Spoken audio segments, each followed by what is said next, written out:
Universitária FM, Agenda Cultural. Eu gosto de brincar de detetive. Eu gosto de brincar de bola. Eu não gosto de brincar de esconde-esconde.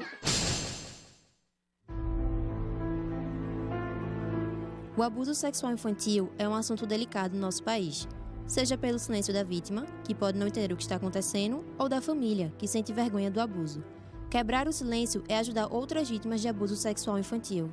As vítimas têm medo de falar o problema para alguém. Preste atenção.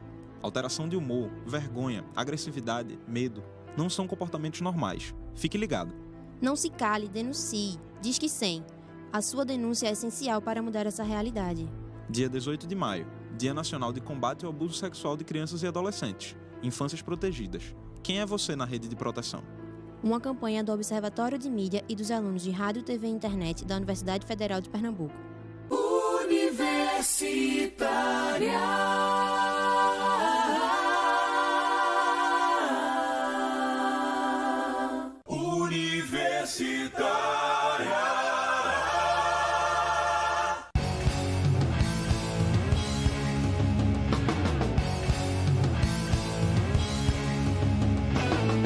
Programa Fora da Curva, jornalismo, crítica e diversidade.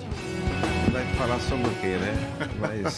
Olá e seja bem-vindo, ouvinte da Rádio Universitária 99.9 FM, a nossa rádio pública, e também os ouvintes da Rádio Paulo Freire 820 AM, a rádio que fazemos juntos. Está no ar o programa Fora da Curva, o programa que fala sobre o que a maioria cala. Meu nome é Bruno Nogueira, eu sou jornalista e professor nos cursos de comunicação da Universidade Federal de Pernambuco. Lembrando que nós estamos ao vivo também na internet e você pode acompanhar a transmissão em nossa página do Facebook.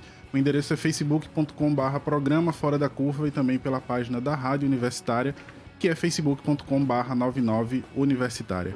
E você também pode acompanhar a gente pelo Instagram, nosso perfil lá é o @programa Fora da Curva, tudo junto, né? Lembrando que essa semana você está acompanhando, quem está acompanhando o Fora da Curva essa semana, já tá, né? A gente está fazendo essa série especial de entrevistas com os candidatos a reitor da Universidade Federal de Pernambuco. Cada dia a gente está conversando com um diferente. Ontem a gente conversou com o Flor. Hoje nós estamos com o candidato Alfredo Gomes, da chapa Mude UFPE, que também tem como candidato a vice o professor Moacir Araújo, Moa, né? E também estou sempre acompanhado aqui por Laércio Portela, da Marco Zero Conteúdo. Bom dia a todo mundo. Bem-vindos. Bom dia. E aí lembrar também que a votação, né, que vai eleger o próximo reitor da Universidade Federal de Pernambuco para a gestão 2019-2023 vai ser dividida em 2 turnos. O primeiro já está pertinho, dia 29 de maio, né, e o segundo, dia 12 de junho. A apuração e a divulgação dos resultados vão ser realizados nos mesmos dias no mesmo dia das consultas. E no dia 2 de julho vai enviado o relatório final ao Conselho Universitário da UFPE.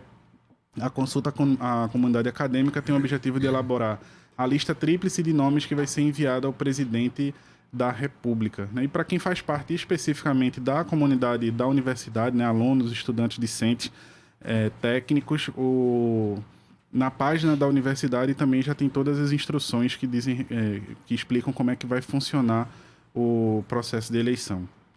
E aí, gente, para começar, a gente está sempre fazendo a mesma pergunta para todo mundo. Quais são as principais propostas da chapa, da tua chapa, né? O que é que diferencia ela em relação às outras? Bom, primeiro, bom dia a você, Bruno. Bom dia a Laércio. É um prazer estar com vocês aqui.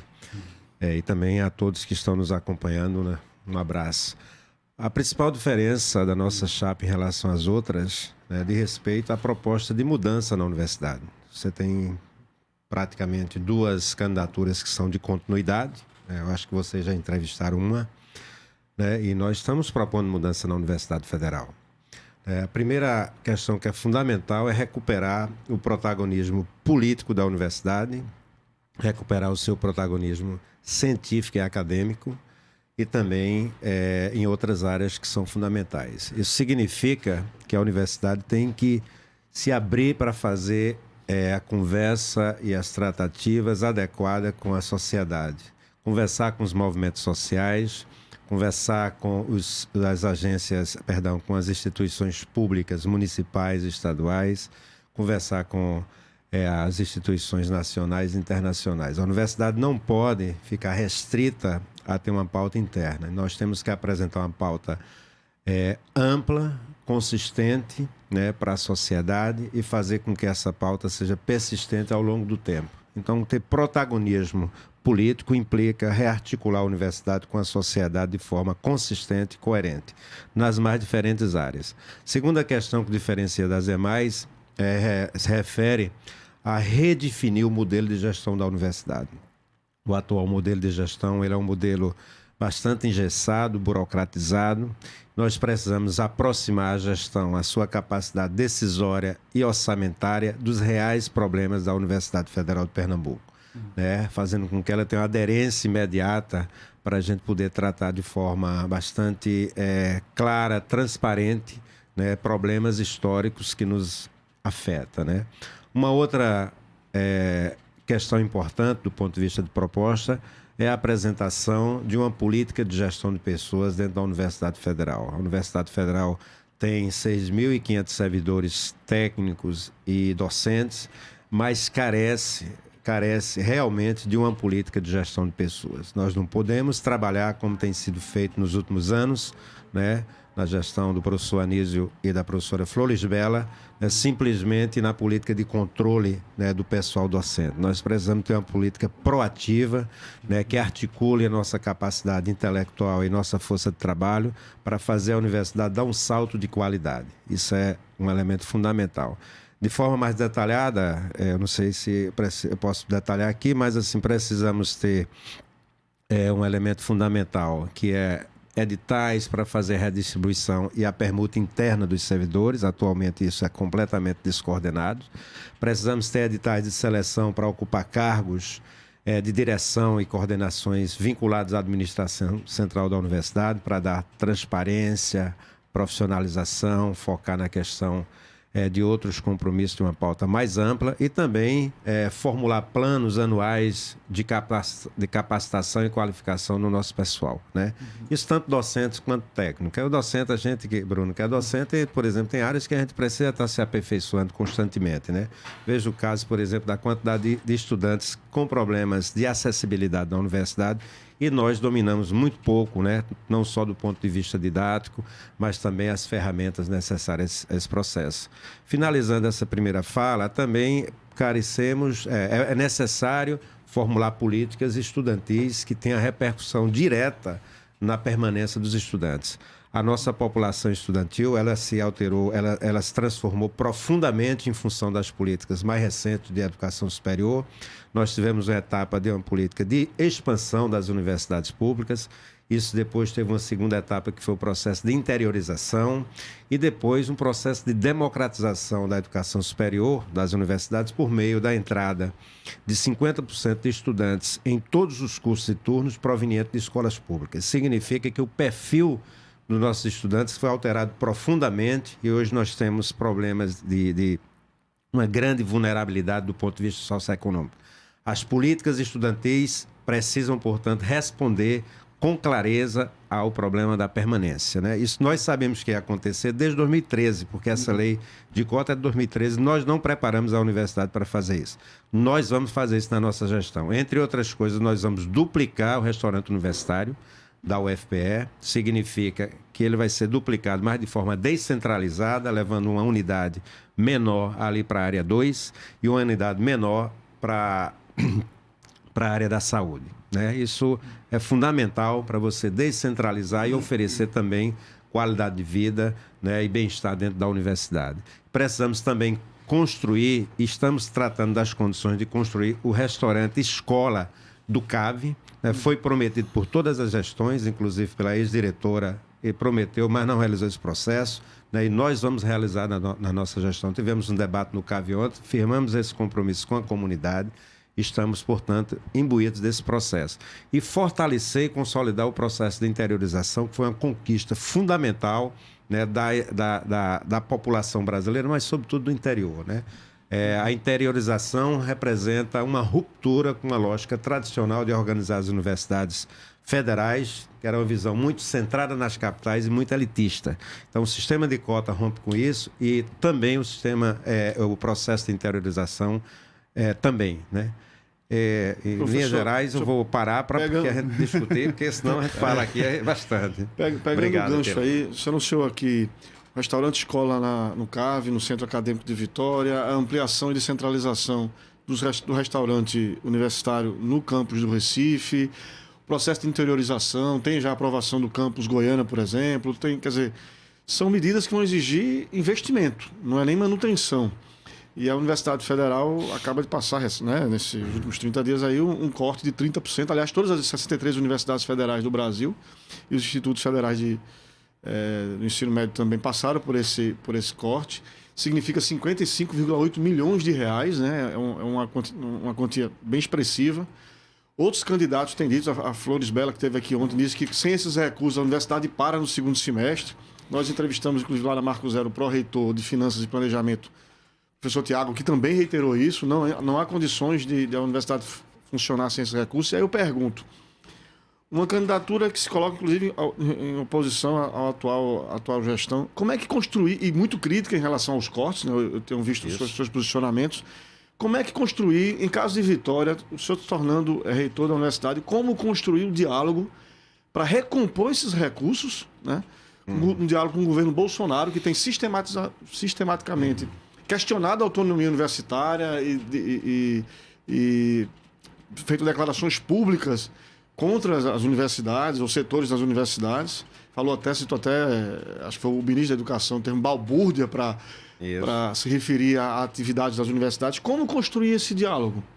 E aí eu lembro o seguinte, o ministro da Educação tem dito que para recompor os recursos é necessário aprovar a reforma da Previdência, aumentar a política de ajuste fiscal, as privatizações, ou seja, está atrelando os recursos para a educação à pauta liberal, a pauta do ajuste econômico. Como é que Alfredo e Moa vão chegar lá em Brasília para discutir com esse governo e recompor os recursos necessários para que a universidade continue funcionando no segundo semestre?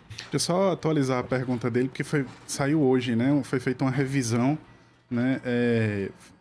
Foi diminuída de 7 bilhões, mas foi mantido o contingenciamento na ordem de 5,8 bilhões, né, para as universidades. Né? Aliviou um pouquinho, né? Não, mas o governo disse que isso talvez evite novos cortes, mas aqueles cortes que foram feitos não estão repostos com esse descontingenciamento.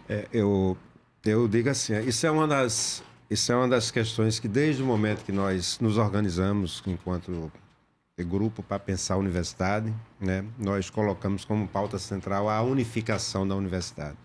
Isso significa que nós precisamos construir a união interna não só da Universidade Federal, né, todos aqueles que fazem a universidade, dos estudantes, técnicos e professores, mas a pauta nacional tem que ser uma pauta unificada. Nenhuma universidade deve conversar isoladamente com o governo federal.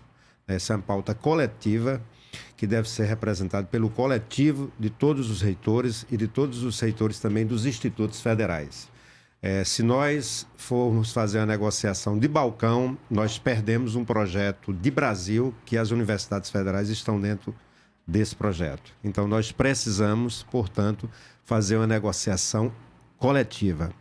A pressão, né, o entendimento e a união das universidades há de vencer, portanto, os cortes que estão sendo aí previstos, né, estão em andamento, né, assim como outras políticas para a universidade. O governo federal precisa entender que as universidades federais fazem parte de um projeto de país, né, que é um projeto muito importante, que ele coloca a gente na geopolítica global de uma forma diferenciada, né? Então, assim, é uma leitura que esse governo está fazendo das universidades. É uma leitura equivocada, né, simplista, né, e nós precisamos demonstrar à sociedade e a todos aqueles que estão em defesa da universidade, inclusive o Congresso Nacional, né, que não pode persistir essas iniciativas e esse discurso em torno da universidade. Precisamos, portanto, produzir as condições para vencer essa visão simplista da universidade e do mundo acadêmico, né? Isso é fundamental. E se faz, obviamente, fazendo política. nós não podemos sair da mesa de negociação, mas também não podemos nos posicionar na mesa de negociação de forma individual, né? Cada universidade tem que ir coletivamente. A disputa, ela se dá dentro do Estado, quem trabalha com políticas públicas sabe como são essas coisas, nós não podemos, portanto, renunciar a esse processo e temos que fazer a resistência de forma muito clara, muito inteligente, resguardando a universidade que está definida na Constituição Federal, né? Uma universidade com autonomia, vocês sabem todo o sentido da autonomia, que é um pilar fundamental da universidade, financiada com recursos públicos, está lá também escrito, né?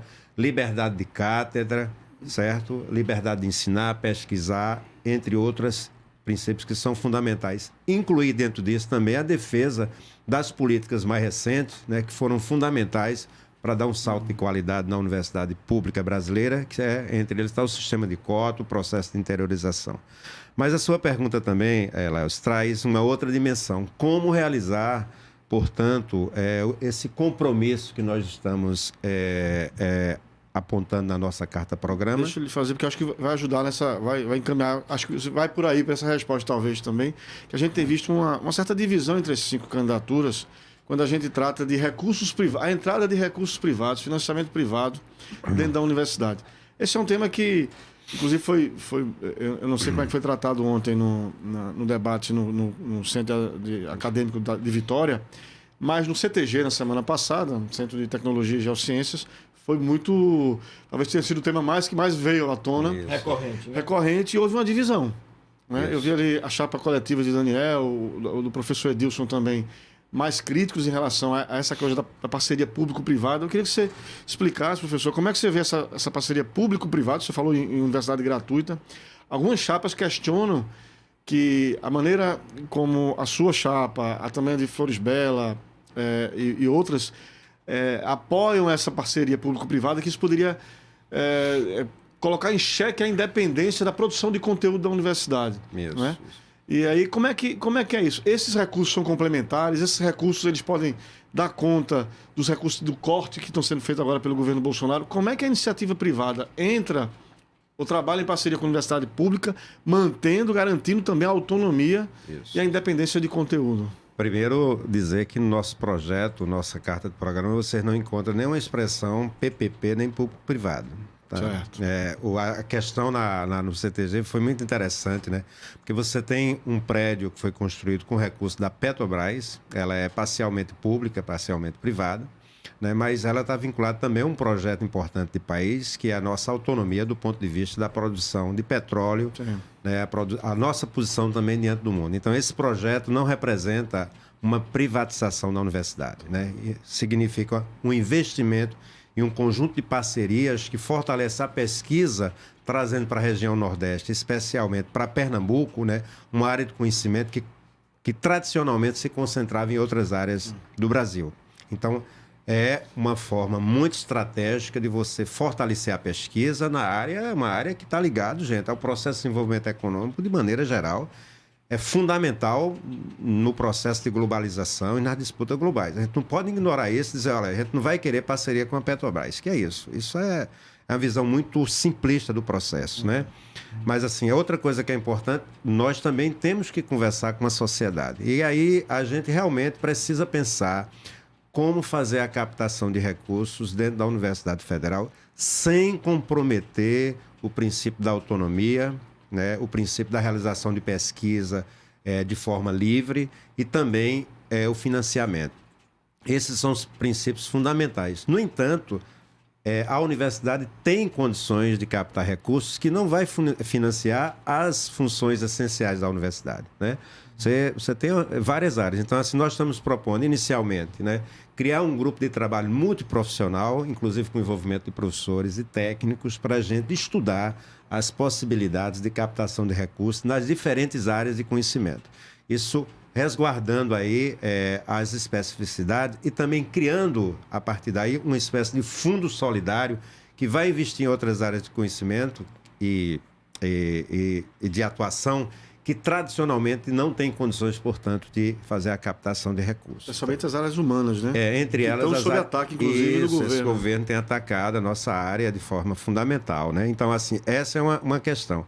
Você pode também fazer isso através de alguns serviços que a universidade já presta. A universidade presta muitos serviços, por exemplo, na área de saúde. O principal receptor desse serviço são as instituições públicas, né? Sistemas de saúde, né? Então é fundamental fortalecer, clarificar e ver como remunera a gente também, porque existe muita energia, não só em termos de pessoas, mas também de outras áreas. É preciso também fazer isso.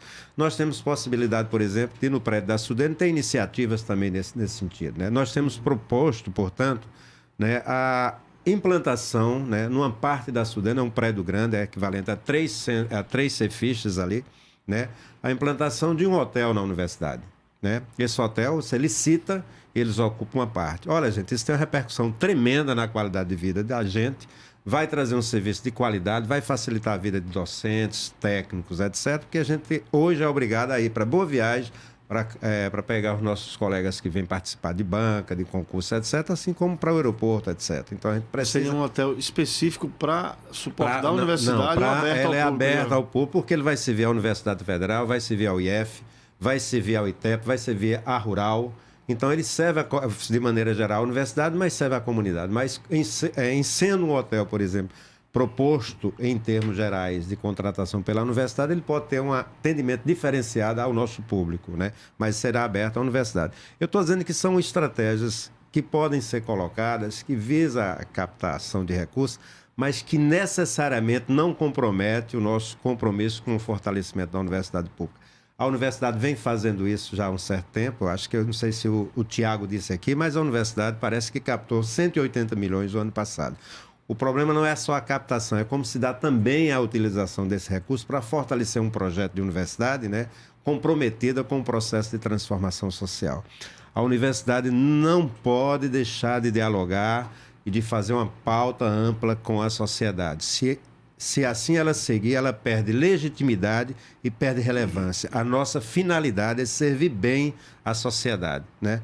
Portanto, eu digo assim, a gente precisa conversar com a Prefeitura de Recife de uma forma clara, com o governo do Estado de forma clara. Não é possível que o terceiro orçamento do Estado, que é 1.500 bilhões de reais, tenha as condições que temos ali no entorno da universidade, né? A questão da mobilidade é uma coisa problemática, as ruas sem calçamento.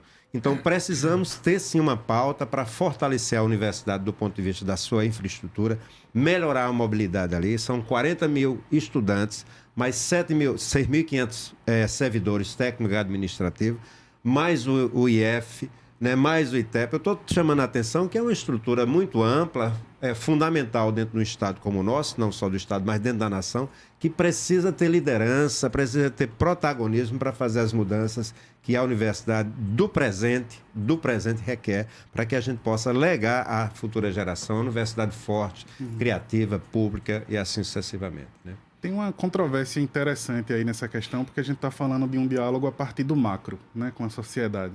Mas tem uma outra controvérsia a partir de um contexto do micro, né? De fato, hoje a gente vive uma consequência clara da dificuldade que a universidade tem de estabelecer mais diálogos com a sociedade, né?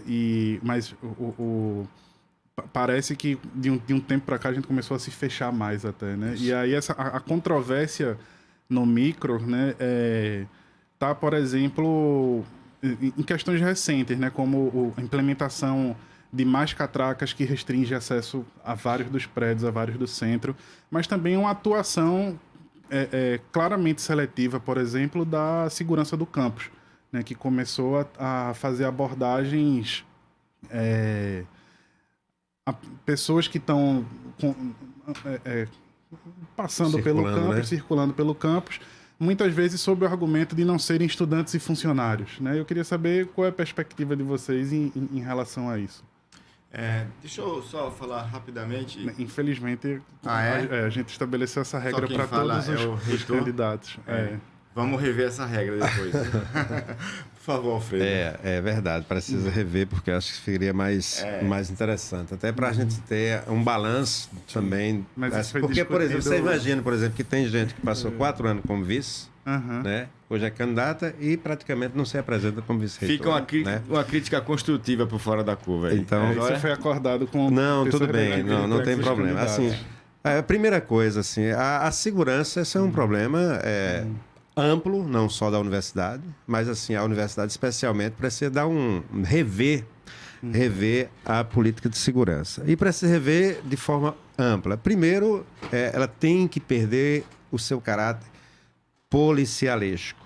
Assim, a universidade não tem um papel de fazer papel de polícia, né? A universidade tem que, por exemplo, promover um conjunto de outras iniciativas para integrar as pessoas, desenvolver o sentimento de pertencimento, né? Respeitar efetivamente a coisa pública, porque nesse país, infelizmente, é pouco respeitado a coisa pública. A gente precisa fazer um trabalho amplo de educação para dar uma virada do ponto de vista do entendimento do que é um espaço público para fortalecer esse sentimento.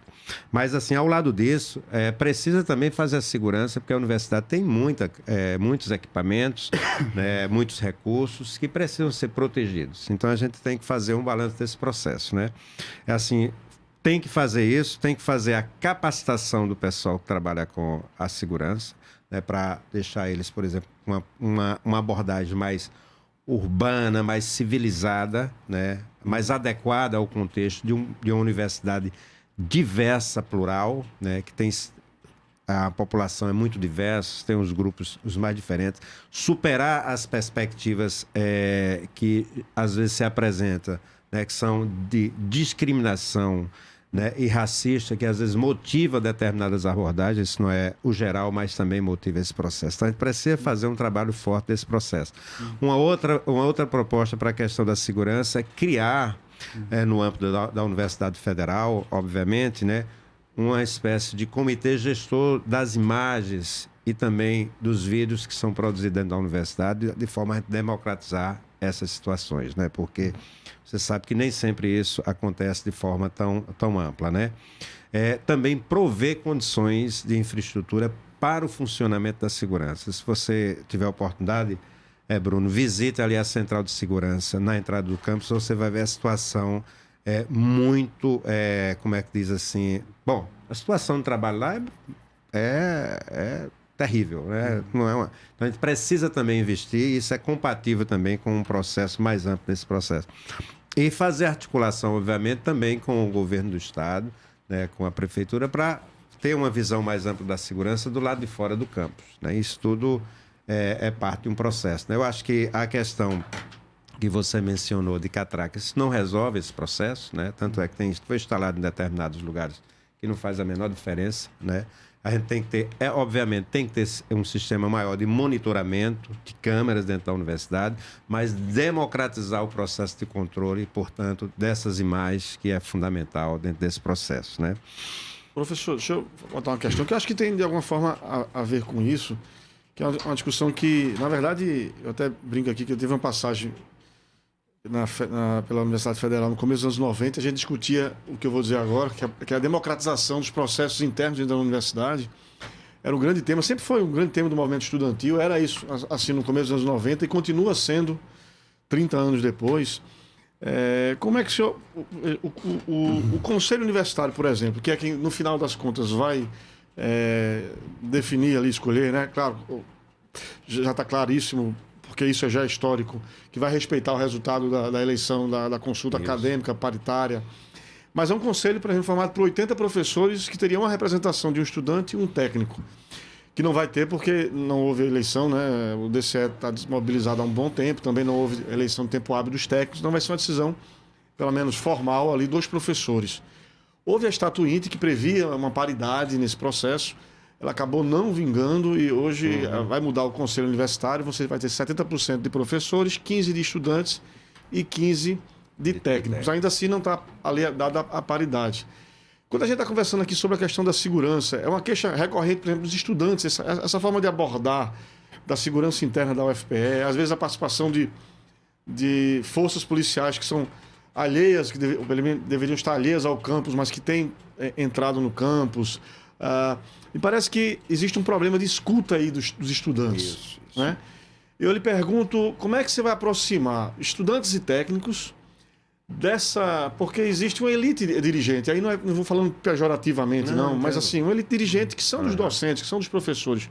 Como aproximar e realmente democratizar a gestão? A gente tem um caso aqui da chapa coletiva que tenta fazer isso apresentando desde a candidatura.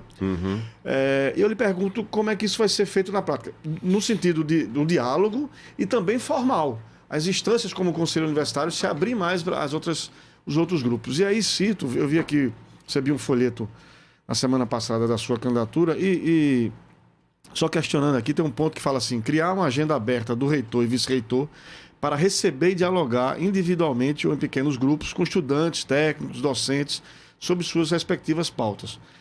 Eu acho que é muito válido, mas não dá conta do que seria uma participação plural, né? E ainda reproduz assim, um atendimento muito do reitor e do vice-reitor. Como é que se institucionaliza a democratização da gestão dentro da universidade? Minha gente, desculpa, dá licença, vou atender um telefonema aqui. Tá? Okay. Na verdade... continuação aí para vocês. Na verdade, existem diferentes formas de você, portanto, democratizar o processo de gestão. Né? A gente está defendendo de forma clara, né, que a gestão ela deve ser dialógica, democrática e participativa. Obviamente, isso inclui, né, todos os segmentos dentro desse processo. Né? Isso é uma primeira dimensão. Além da ideia da agenda aberta que nós colocamos, essa ideia, na verdade, foi uma proposta de uma técnica lá de Caruaru, que disse, professor, a gente às vezes quer conversar com o reitor e não consegue. Porque, assim, ela tem uma questão por trás que é fundamental. Assim, quando você conversa diretamente com a população, né, com o técnico, com o professor, com o estudante, né, na verdade, você faz um monitoramento do processo de gestão que é incrível, porque geralmente tende a haver muito filtro se você conversa sempre com as mesmas pessoas, mesmo grupo. Isso aí dá uma forma de você ver bem mais ampla. A segunda coisa é criar também, né, o que nós chamamos de reitoria nos campi e reitoria nos centros. Significa que a gente tem que descer, né, da estrutura da universidade para ir conversar em todos os centros, né, fazer planejamento, né, entender quais são os problemas, etc., com todos os segmentos, independentemente desse processo. Né? Uma outra ferramenta importante desse processo de gestão é o que nós estamos chamando assim, o Fórum de Planejamento Estratégico para a Consolidação dos Campi do Interior, que terá a participação, portanto, de todos os segmentos das 2 unidades do interior, certo?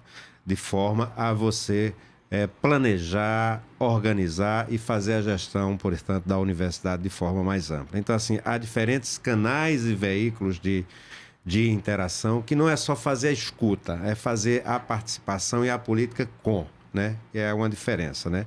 A outra coisa que se refere dentro do Conselho Universitário, né? Você tem uma composição que não foi ainda efetivada, né? Mas deverá ser efetivada tão logo, que é uma composição que respeita, nesse caso especificamente, né, o que determina a LDB, que é a Lei de Diretrizes da Educação. Né? Essa lei, ela diz que a composição deve ser 70-15-15, mas eu acho que a gente tem que avançar também nesses processos. Né? No Centro de Educação, a gente tem tido uma experiência de ter um conselho, que é um conselho paritário, um conselho experimental, isso vem funcionando há bastante tempo. Constitui uma forma mais ampla de formulação das políticas, de fazer a gestão da universidade, né? E tem uma outra coisa que eu também gostaria de chamar a atenção desse ponto de vista da democratização. A democratização e a participação, sabe, não é monopólio de determinados grupos da universidade. Né? Ela é uma questão ampla e nós temos que interagir de forma ampla. Assim, o reitor precisa sair da sua cadeira e circular dentro da universidade. Tem que entender, por exemplo, que no CAC, né, tem uma comunidade muito diversa e dialogar com todas elas, focar nos problemas de infraestrutura de lá, que é o problema, por exemplo, do seu telhado, vazamentos constantes lá, tem que resolver a questão dos ateliês que estão problemáticos. Bom, série de infraestrutura, tem que ir, por exemplo, para o CTG, para o Cefis, problemas de elevador que não funciona. Resolver os problemas de gestão democratiza também a universidade, não apenas construir espaços de participação, que são fundamentais, né, de democratização, mas uma vez que você efetivamente resolve os problemas de acessibilidade dentro da universidade, que você resolve os problemas de infraestrutura dentro da universidade, você efetivamente, né, fortalece a universidade e fortalece ela também como espaço democrático, né, como espaço público relevante que precisa ser constituído no seu dia a dia. Tem uma questão que é bem interna, mas ela causou muita repercussão no último ano. Eu achei até que ela estaria mais presente, ou mesmo que ela estaria presente nos programas das candidaturas, mas eu acho que eu nem vi, que é relacionada à jornada de trabalho dos técnicos, né, que pedem uma flexibilização da carga horária de 40 horas e também questionam a implementação do ponto eletrônico para um funcionamento mais contínuo da universidade. Né? E eu queria saber qual é a sua posição em relação a isso, doutor Chapa. Perfeito. Essa é uma pergunta muito importante, Bruno, porque assim, a gestão atual passou 4 anos discutindo isso e não resolveu a situação. Né? Foi implementada uma série de políticas que voltavam-se essencialmente para fazer o controle né, da vida dos técnicos administrativos, né? E deixou de promover políticas essenciais do ponto de vista de gestão de pessoa de forma mais ampla, né? Então, assim, a questão da flexibilização é um ponto, sim, importante dentro da universidade. A universidade atende as pessoas em 3 turnos. Nós precisamos ter espaços flexibilizados e vamos trabalhar para que isso aconteça, né? Então, assim, a definição do que é público dentro da legislação e da resolução é muito complicado, né? O pessoal tem apresentado uma visão muito simplista desse processo. Nós também precisamos ampliar a compreensão do que é público dentro da universidade, tá certo? Então, assim, é outra questão. Então, assim, nós defendemos, obviamente, que a questão da flexibilização é um ponto central dentro da universidade e vamos lutar, né, trabalhar junto com os técnicos de forma dialógica, participativa, sem ter medo da discussão, né? Sentar com eles, como a gente está propondo também aqui, é outro canal, é uma outra coisa que eu coloquei, mesas de negociação e diálogo permanentes, né? Para que a gente possa resolver essa situação no curto prazo e poder investir em outras políticas de gestão de pessoas que são fundamentais, né? Tem que ter controle de frequência, tem que ter controle. Aí existem diferentes meios de você exercer o controle sobre esse processo. Eu pergunto a você assim, olha, quando alguém sai daqui, o Moa poderia falar melhor sobre essa questão, mas, por exemplo, você tem um departamento de oceanografia, o pessoal vai para o mar e passa 40 dias no mar, os técnicos da universidade. Como é que você faz o controle de frequência disso? Um ponto? Não é com ponto. Eles ficam 24 horas por dia dedicados, portanto, a um projeto X, porque aluga-se um navio, é preciso pagar diário e você tem que fazer aquilo num curto espaço de tempo. Então, você tem que rever esse processo em função das diferentes categorias que está dentro da universidade, de forma a você permitir que o foco central da universidade, que é a questão do conhecimento, o tratamento com conhecimento, a produção de conhecimento, seja a pauta fundamental para integrar a universidade. Investir tão somente em mecanismos de controle não promove uma universidade forte, né? Pelo contrário, promove a divisão que hoje vocês têm dentro da universidade. A atual gestão, portanto, não resolver essa situação, vai legar à nossa gestão essa questão e nós teremos muita tranquilidade para sentar com todos eles, todos os técnicos administrativos, para a gente resolver. No Centro de Educação, onde eu sou diretor, nós temos a jornada flexibilizada, né? Funcionamos lá de 7 e pouco da manhã até 10h15 da noite, né? Nos 3 turnos. Tem que ser flexibilizado para dar atendimento, né? E valorizar a universidade pública, diversa e que atenda a população nos 3 turnos. Se nós não preparar a universidade para isso, a gente vai voltar a ter uma universidade fechada e elitista. Então, temos que romper com esse processo. O senhor falou aí de diversidade, né? E tem um ponto importante, até recentemente, bom, a UFPE tem uma posição importante com a diretoria LGBT, né? Que é uma novidade assim, importante do ponto de vista, especialmente do acolhimento da população LGBT na universidade, no campus Recife. E recentemente rodou a informação de que talvez a diretoria fosse desfeita por falta de recursos. Eu queria saber, isso depois foi desmentido pela reitoria, que manteve, e como é que se cuidar? Como é que, o senhor já falou um pouco sobre isso, mas como é que preservar essa diversidade dentro da universidade, né? E garantir a segurança dessas pessoas. A gente vê recorrentemente ameaças e vê situações de agressão à população LGBT dentro da universidade. E o senhor falou em protagonismo político, que eu vejo isso para fora, um discurso muito importante. Mas como é que também garantir um discurso, um reitor que defenda publicamente, que esteja se posicionando publicamente, e uma gestão, digamos assim, mais do que um reitor, uma gestão que defenda essa população e que esteja ali atento a esse acolhimento e ao respeito a essa diversidade dentro da universidade. Essa é uma questão fundamental, né? A Universidade Federal de Pernambuco, ela, com a criação da diretoria, ela deu um passo fundamental, né, tendo em vista um modelo muito tradicional de trabalhar com questões da diversidade, da diferença, né? Então, assim, não teremos, eu vou dizer claramente, nós não teremos posições ambíguas sobre isso. O nosso posicionamento é de fortalecimento da sua comunidade em todas as suas diferenças e diversidade. Não é possível, né, a gente pensar a universidade e pensar que grupos X ou Y são mais importantes do que outros, né? Isso aí é um princípio amplo. Nós devemos imediatamente, né, criar as condições para que a diretoria LGBT volte a funcionar plenamente para dar apoio a todos aqueles que procuram, que têm interesse, né? A toda a comunidade LGBT.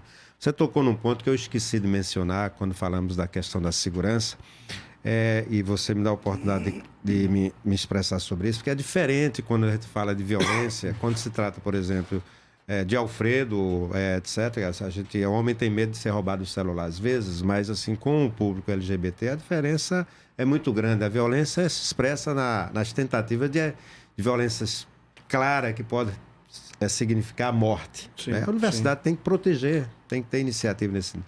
Com as mulheres também é um público muito diferenciado, tem que ter atenção, né? Aí tem violências de outra ordem. Então, assim, o problema da segurança também envolve você olhar os públicos diferentes de forma muito específica para você responder de forma efetiva aos ataques, né? Então, assim, nós temos clareza e vamos trabalhar para construir uma universidade que tenha uma unidade, mas que respeita profundamente a sua diversidade, né? Isso é uma pauta fundamental que a gente tem que trabalhar. Inclusive, na próxima segunda-feira haverá um debate, né, sobre o debate LGBT promovido, vai ser lá no CAC, né? Então convidamos também a todos para participar desse debate, para a gente fazer uma discussão mais aprofundada sobre essa questão e trazer outros aspectos, né, que são importantes e relevantes para essa questão. Uma das tantas crises, né, que o país está passando hoje, diz respeito ao emparelhamento da comunicação pública, né? Principalmente a partir do que está acontecendo com a EBC, a Empresa Brasileira de Comunicação, que tem se tornado cada vez mais um instrumento institucional, né? E aí eu não pude deixar de notar que em seu programa há pouquíssima menção ao núcleo de rádio e TV universitária. Isso é verdade. E aí eu queria saber qual é o papel que a TV e a rádio vão ter na universidade caso você seja eleito reitor. Isso, nós temos que fortalecê-lo. É verdade, no nosso programa nós mencionamos muito rapidamente essa questão, mas nós entendemos assim que todas, assim, a editora, o núcleo de rádio e TV são estratégicos para a universidade e diz respeito a essa questão de um protagonismo maior dentro não só aqui na região metropolitana, mas também, portanto, dentro do Estado, né? Então, assim, nós precisamos, inclusive, investir na infraestrutura daqui, né? Ampliar, portanto, a sua capacidade para se comunicar mais fortemente, né? Continuar dando a liberdade necessária, né, para que o Núcleo TV e Rádio traga todas as temáticas, apoiá-los nesse sentido, na perspectiva de construir uma instituição também que comunique para a sociedade a importância de uma sociedade baseada em valores democráticos, inclusivos.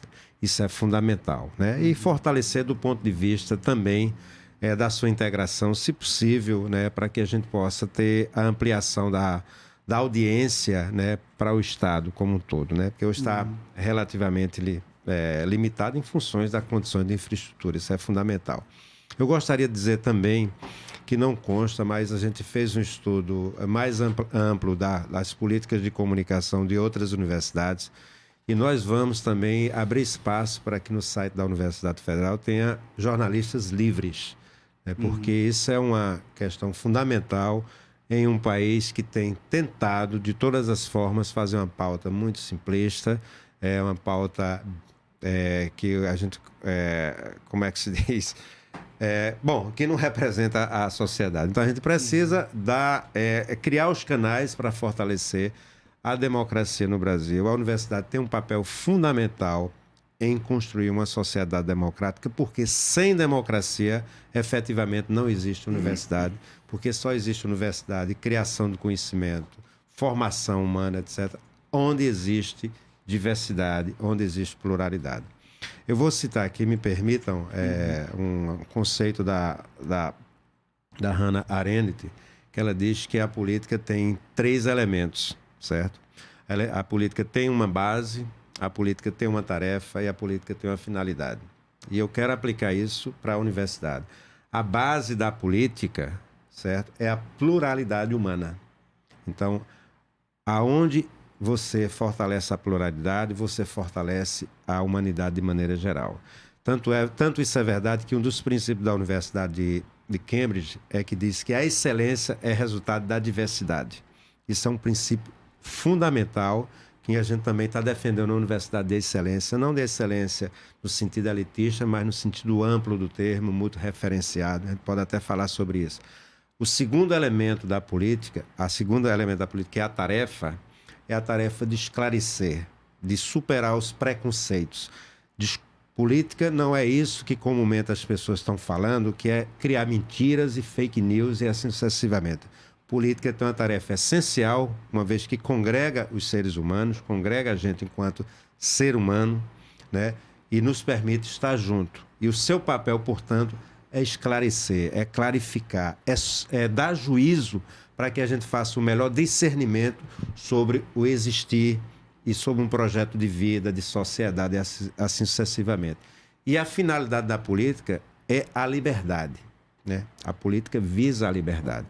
Isso significa que a universidade está totalmente, digamos assim, alinhada com esse princípio. A universidade tem que trabalhar pela liberdade, porque não existe produção de conhecimento livre, né, se você não tem as condições concretas para que isso assim aconteça, né? Eu falei de crise, né, das tantas crises, e tem uma questão que é, de fato, extremamente delicada, que concerne a todas as candidaturas, que é a efetividade da eleição, né? Uma das coisas que se discute é que o presidente, inclusive, nem aceita a lista tríplice. E aí eu queria saber, vocês já estão pensando... A gente teve, claro, o caso agora da UFRJ, mas ele é extremamente simbólico, né? Porque o presidente usou isso para falar, tá vendo aí, aceitei a lista, coloquei uma primeira mulher reitora, mas também uma pessoa que parece que tem um direcionamento ideológico muito próximo do presidente, né? Ao ponto de que a gente ainda não tem nenhuma garantia que as outras eleições serão respeitadas. Aí eu queria saber, vocês já estão traçando estratégias, até mesmo coletivamente, entre as outras candidaturas, para garantir que a eleição seja respeitada? Sim. Todas as candidaturas, né, e inclusive o Conselho Universitário, a gente tem conversado muito sobre essa questão, né? Esperamos que o governo respeita a lista tríplice que vai ser encaminhada pelo Conselho Universitário, né?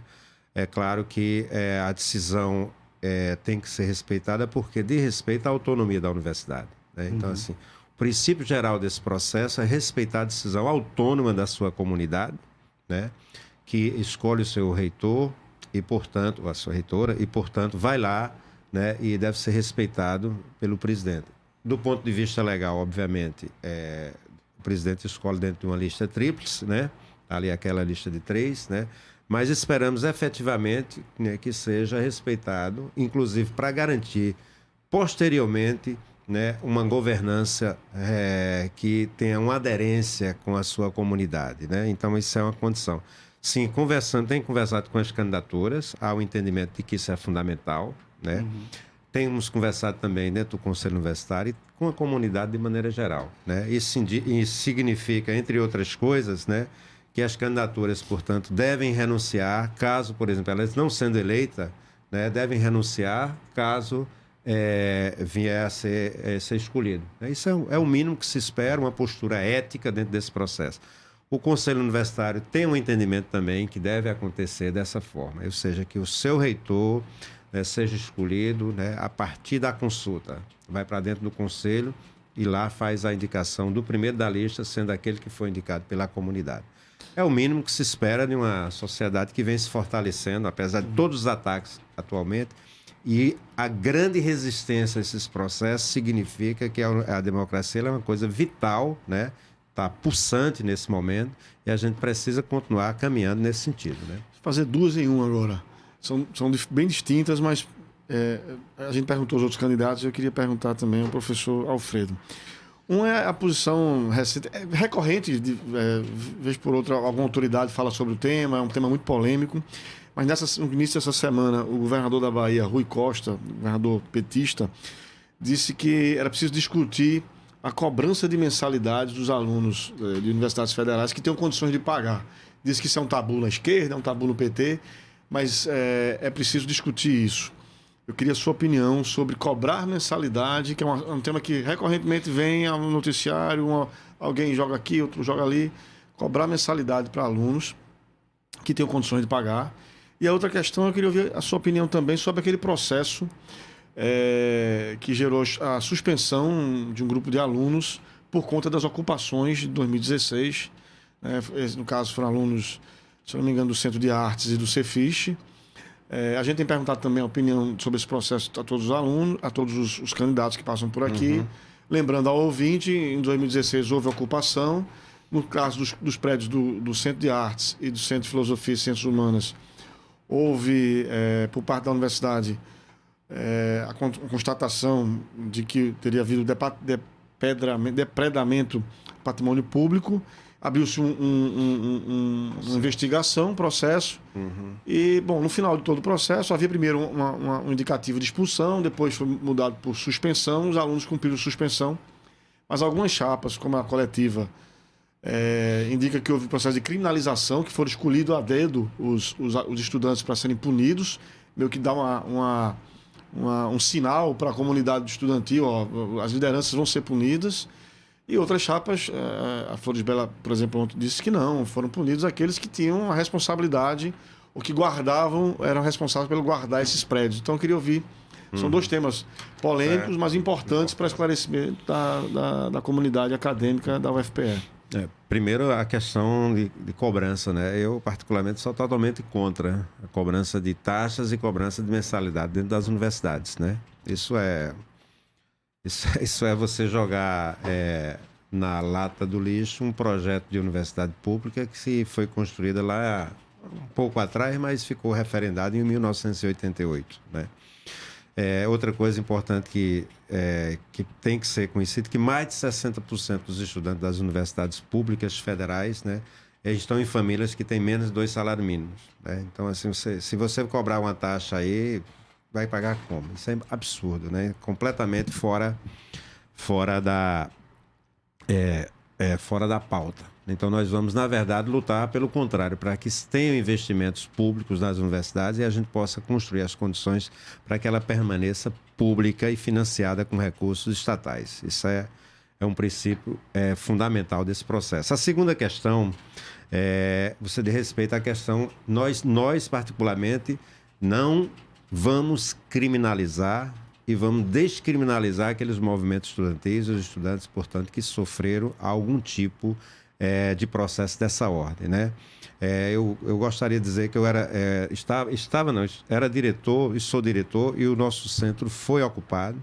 Vocês podem procurar conversar com os estudantes que ocuparam o Centro de Educação. Nós demos, primeiro, total apoio àquela pauta que era a nossa pauta também, que era uma pauta contra a questão da reforma trabalhista e também aquela PEC, a PEC do teto, a qual nós somos contrários, obviamente, Então, assim, desde aquele momento, o Centro de Educação, praticamente todos os seus professores, técnicos e estudantes se posicionaram no sentido de apoiar o processo de ocupação, respeitando, obviamente,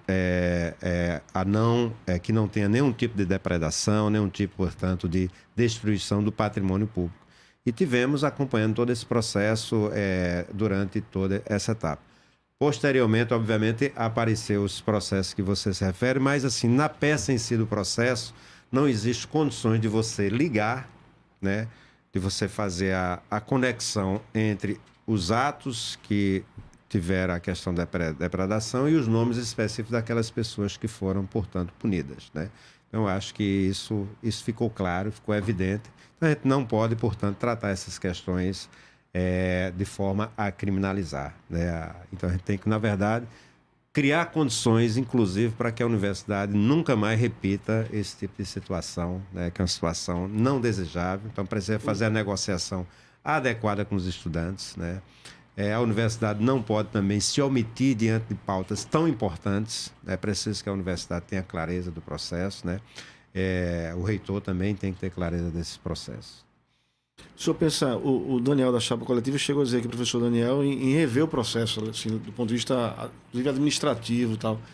Eu não sei nem da possibilidade legal de se fazer isso, mas o senhor, se tornando reitor, essa é uma possibilidade que estaria...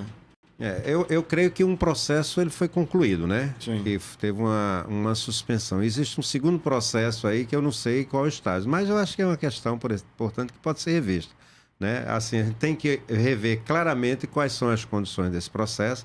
Se ele caminhar no mesmo sentido, por exemplo, de você não ligar a gente, né? Porque tem que ver... Tem um patrimônio público que foi destruído, tudo bem, né?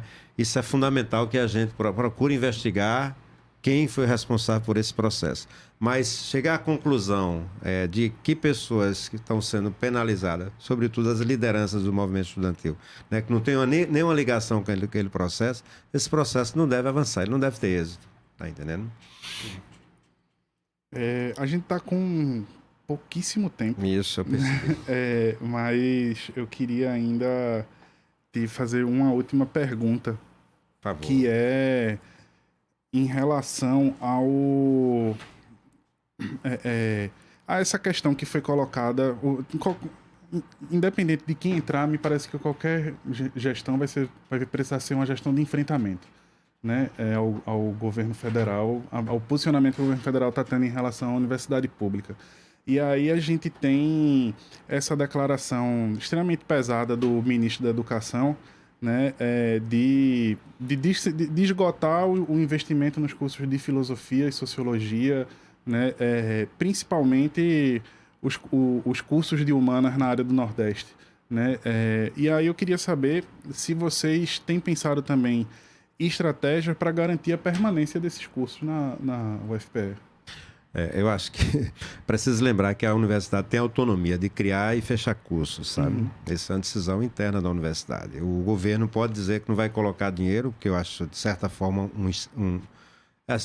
não é um equívoco só, é uma visão muito limitada do que é a área de humanas em uma sociedade, né? A área de humanas de maneira geral. Então, assim, as universidades têm autonomia didática, né? Têm autonomia de gestão de pessoas, autonomia financeira, né? Então, isso dentro de um princípio mais amplo de indissociabilidade entre ensino, pesquisa e extensão.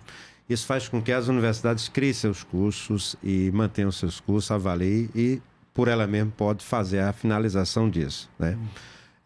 Eu sou formado em psicologia lá no Cefis e fiz meu mestrado também em sociologia ali no Cefis. Então, assim, não só por isso, mas também trabalho dentro da área da educação há muito tempo, trabalho com políticas públicas de educação superior, com gestão das universidades também.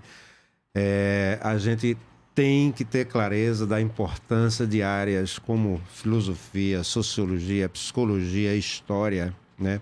Dentre muitas outras que eu não consigo citar aqui, né? Para a sociedade no contexto atual, né? Dizer, por exemplo, que elas não são disciplinas úteis é uma visão muito equivocada, muito simplista do processo, né? Não tem o entendimento do que é realmente uma universidade, né? O posicionamento de mais de 1.500 professores de universidades externas a nossa, das universidades estrangeiras, defendendo a importância da sociologia e da filosofia, né? Destaca no cenário global uma temática, né, que é fundamental, né, que é a continuação dessas trajetórias. A sociologia pesquisa em temas sobre violência, sobre esporte, sobre lazer, né, sobre a questão, por exemplo, da coesão dos governos e assim sucessivamente. Bom, que é extremamente fundamental, né? Então eles precisam rever esse posicionamento e nós vamos sim defender recursos, né, para a manutenção, né, dessas áreas, dessa disciplina, fortalecendo inclusive não só o ensino, mas também os programas de pós-graduação e os projetos de extensão que eles fazem, né? São fundamentais a sua continuidade. Ô, Fredo, e acho que agora para encerrar mesmo, assim, você fala muito em protagonismo, né, no seu programa, e de fato uma coisa que tem se cobrado muito, que sempre se cobrou da gestão atual da reitoria, é de ter uma reitoria que tenha posicionamento, né, que se posicione publicamente. Isso é uma coisa que a comunidade acadêmica pode esperar da chapa de vocês? Isso, claramente. Vocês vão ver um reitor e um vice-reitor muito diferente. Vocês vão ver que a gente vai ser um reitor com os pés no chão. Nós vamos caminhar na universidade, caminhar em todas as suas unidades, né, ter clareza prática ali de como as coisas efetivamente. Nós não temos posições ambíguas, né, sobre os processos que está aí, né? Então, assim, temos um conhecimento claro das políticas de educação superior que é preciso você estar construindo. Não podemos sair da mesa de negociação com o governo, como a gente disse no início. Temos que estar lá de forma coletiva, de forma com as nossas associações representativas. Jamais fraturar ou dividir o campo, porque o momento atual exige unidade do campo, né? Isso é fundamental para que a gente possa, né, manter, portanto, a defesa da universidade. Na hora que a gente fraturar o campo, a gente passa a perder espaço e de forma considerável, né, nessa luta, né, para encerrar essa fala, assim, porque assim, a universidade ela faz parte de um projeto de país, né? E nós temos que deixar claro para a população a importância das universidades nesse projeto de país. Produz 95% da pesquisa no Brasil, né? Isso diz tudo da sua importância, forma um contingente considerável de estudantes nas mais diferentes áreas de conhecimento, né? Tem serviços como hospitais, Hospital das Clínicas e outros, não só aqui, mas então, ela é estratégica para esse projeto e a gente tem que fazer com que ela mantenha-se nesse projeto.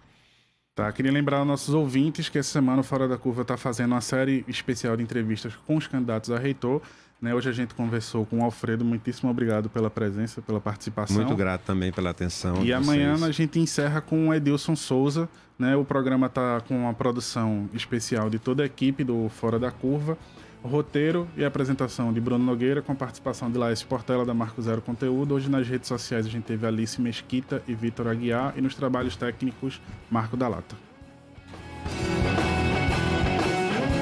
O programa Fora da Curva é uma realização do Departamento de Comunicação Social, com o apoio do Departamento de Sociologia e do Núcleo de Rádio e TV Universitárias. Parceria com o Marco Zero Conteúdo, Centro das Mulheres do Cabo, SOS Corpo, Centro Sabiá, Terral Coletivo de Comunicação, Centro de Cultura Luiz Freire.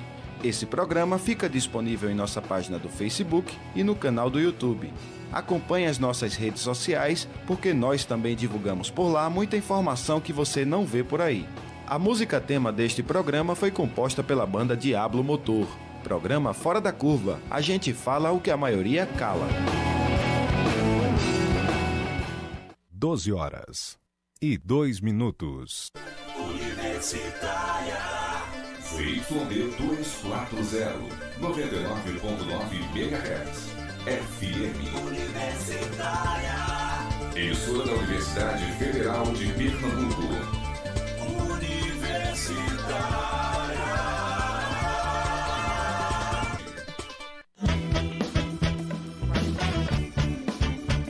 Universitária FM, Agenda Cultural.